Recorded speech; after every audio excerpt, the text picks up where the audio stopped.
뒤늦게 밝혀진 북한 무인기의 대통령실 근처 비행금지 구역 침범 소식이 전혀 다른 논란으로 번지고 있습니다.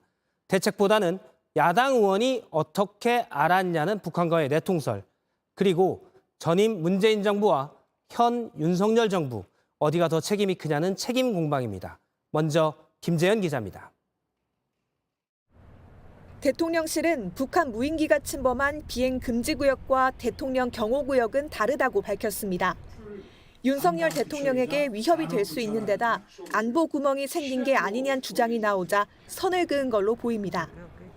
국민의힘에선 오히려 전 정부가 안보를 소홀히 했다며 이전 정부 책임론을 꺼냈습니다.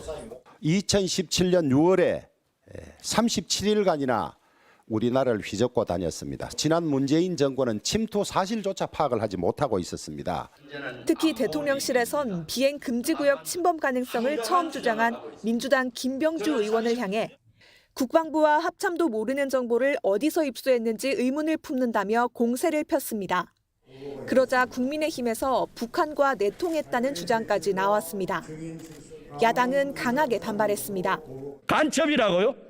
어떻게 대통령실과 국민의당은 이렇게 음모를 하고 있습니까? 여기에 대해서는 명명백백히 책임을 지십시오. 이런 가운데 1차적인 책임을 진 군에서도 공식적인 사과는 없었습니다.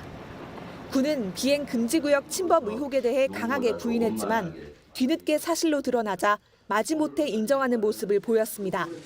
JTBC 김재현입니다.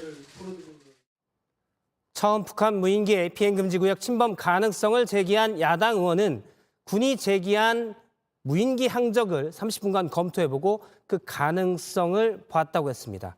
하지만 군은 최종 판단까지 3일이 걸렸습니다. 물론 가능성을 제기하는 것과 그걸 확인해서 발표하는 것은 차이가 크지만 확인하는 시간이 길어지면서 혹시 다른 이유가 있었던 것 아니냐는 의문도 제기됐습니다. 김민관 기자입니다. 민주당 김병주 의원은 군이 국회에 제출한 무인기 이동 경로와 비행 금지 구역을 겹쳐보면 침범 가능성을 유추할 수 있다고 주장했습니다. 군은 사실이 아니라며 강하게 부인했습니다. 사실이 아닌 내용을 마치 사실인 것처럼 이렇게 호도하는 것은 적을 이롭게 하는 행위라고도 생각합니다. 하지만 군은 뒤늦게 지난 1일 침범 사실을 찾아냈습니다. 대통령실 고위 관계자는 검열을 통해 1월 1일 무인기가 비행금지 구역을 스친 항적을 발견했고 3일 최종 판단을 내렸다고 설명했습니다. 시간이 오래 걸린 이유에 대해 군 관계자는 다양한 레이더에 기록된 정보들을 취합하는 과정에서 시간이 걸릴 수 있다.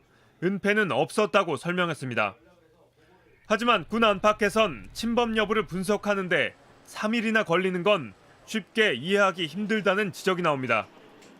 일각에선 군이 침범 사실을 미리 알고도 정치적 파장을 우려해 발표를 머뭇거린 게 아니냐는 의혹도 거론합니다. 이런 가운데 군 지휘부에 대한 문책론이 나오자 대통령실은 검열 결과를 보고 종합적으로 판단할 것이라 밝혀 문책 가능성을 시사했습니다. JTBC 김민관입니다.